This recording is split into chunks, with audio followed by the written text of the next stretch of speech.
Un mot quand même sur un concept qui est très compliqué à cerner, au final pas tellement que ça, qui est beaucoup plus présent chez vous en France, c'est ce concept du grand remplacement.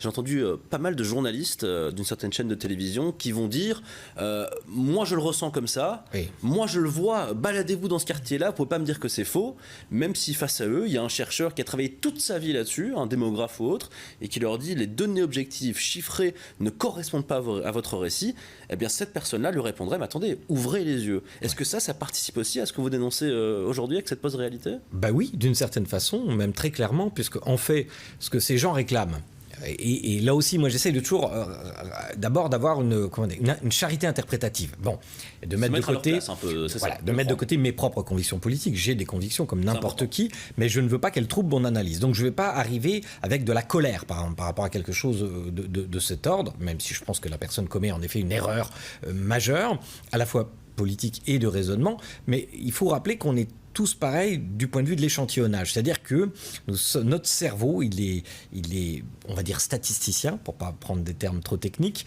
et donc on va avoir tendance, sur la base d'un échantillon, à en tirer des lois générales. Je suis allé à Bruxelles, les Belges sont sympas, etc. Ce qui n'a évidemment aucun sens, parce que j'ai rencontré... Les Belges sont sympas. Et les Belges sont sympas, voilà. Ça, il faut le redire. Et donc, on est tous pareils, les Français, les Parisiens, les machins. On va faire... ou dans mon quartier, ça se passe comme ça. Donc, en fait, on échantillonne le réel. C'est ce que fait cette personne. Sauf qu'auparavant, on a toujours fait ça. Mais auparavant, on avait...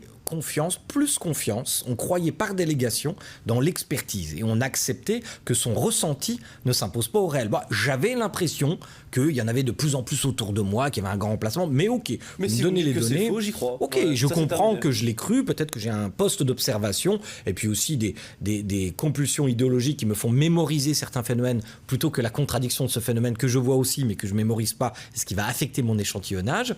Mais aujourd'hui, on a des gens donc sur des chaînes de télévision qui ont comme argument mon ressenti est plus fort que tes statistiques. Et là, c'est tout à fait terrible parce que c'est un fait, pour le coup, scientifiquement étudié. Une narration est beaucoup plus convaincante que des statistiques.